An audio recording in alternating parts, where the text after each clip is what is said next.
Hello, welcome to Behind Enemy Line Sports with Brandon Matthews. Today we're going to talk about the Seahawks and their third preseason game against the Los Angeles Chargers. Freaking San Diego. All right, so before I begin, follow me on YouTube at Behind Enemy Line Sports, my podcast, the Behind Enemy Line Sports Podcast.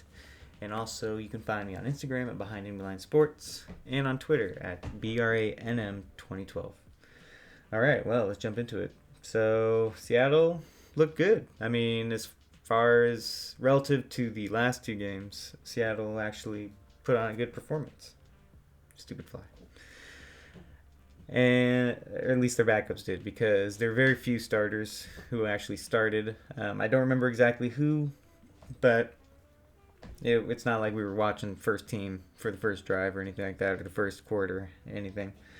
Um, but the players they did have out looked nice, and I think in part because a lot of these guys are fighting for a job practically. And if not a job with Seattle, a job on another team. So that's where we're at. And so I would say there's probably a couple competitions going on our team between who's going to be the backup quarterback. Backup quarterback, the backup running back, and I think as far as quarterback is concerned, I think Geno Smith more or less locked in his role again as the backup for this game. He looked pretty good. He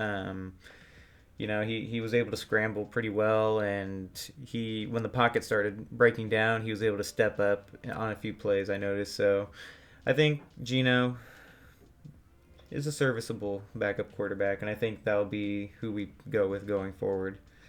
As far as the running back, so Rashad Penny has been pretty quiet, and a lot of people have been wondering about him because I believe this is his third year or his fourth year with Seattle, and you know, just very unlucky. He's gotten injured practically every season to a point where he couldn't play for long stretches of time. But the times that he did play, it was almost like lightning in a bottle. The guy just, he was able to put it down once he was on the field. Playing against second and third string guys yesterday, he didn't look very good.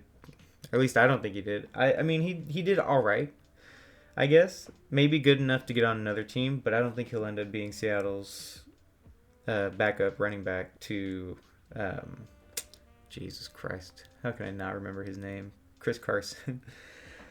I think Alex Collins probably has a good shot at being the backup to Carson at this point. He ran pretty tough yesterday. He showed. Granted, like I said, it's against second and third string guys. But he ran tough, and I think that's probably what Seattle likes about him the most. I guess also Seattle has what's his name? Was it Travis Homer? Is his name, I believe? Dang, I know Seattle has another guy that they sometimes get in there. I believe Homer is his last name. But I believe Homer probably proved himself on the special teams. I believe he took a few kickoffs or punts during one of the preseason games, and he looked decent. So I believe it was. But otherwise, I see on here we had Josh Johnson, who did just as well as Alex Collins. I just think since Alex Collins is a more seasoned, that's why I think Seattle would probably choose him over the other guys. He has a bit more knowledge of the game, so I'd probably be going with him. For me, or at least now I'm going to shift into defense because we had some decent defensive stuff going on. So Nick Bellore, Corey Barton, and John Raddington. Man, these guys look great. I think what that really shows for Seattle, at least going into the season, is that if they can keep these guys, then Seattle's going to have some good depth in their linebacker room. And that's exciting because Seattle hasn't really had very much depth at linebacker for a long time, or for a while.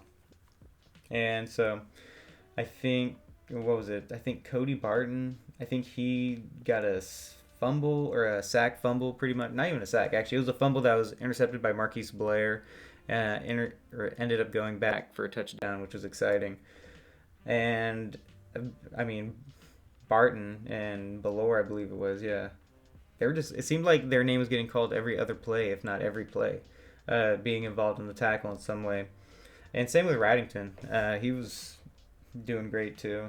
Let's see, who else do I think was doing well?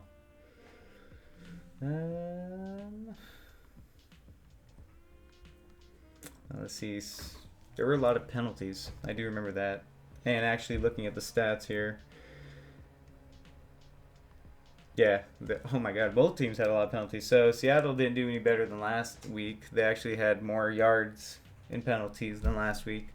But altogether, between both teams, it came out to 19 penalties. So just terrible in terms of penalties, both teams. And I mean, that can just be chalked up to these guys are second and third string guys. They're new or they're rookies.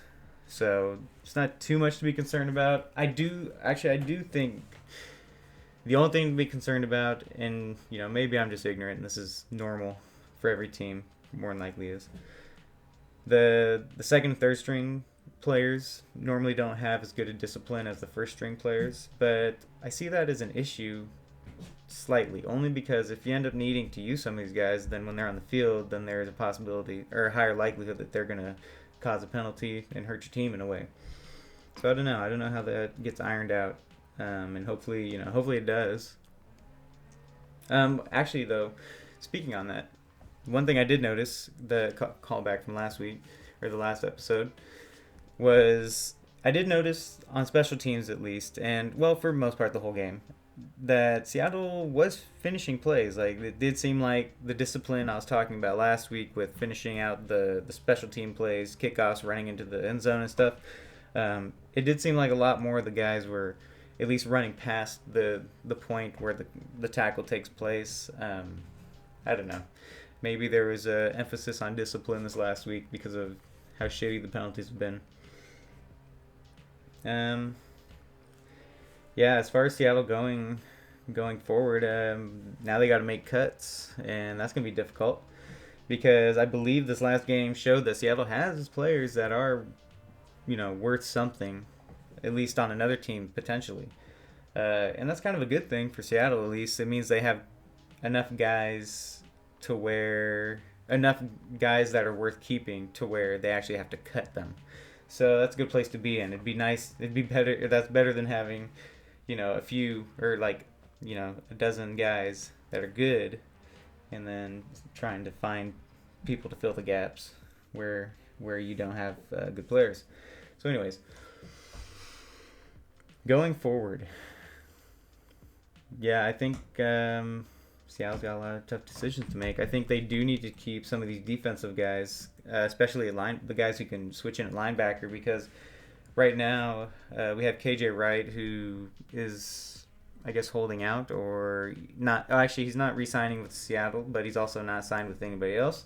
So maybe he's just willing to sit out the whole season until he can potentially find something better. But I think history shows that isn't exactly the best option in a player, or with a player in his situation, being at his age.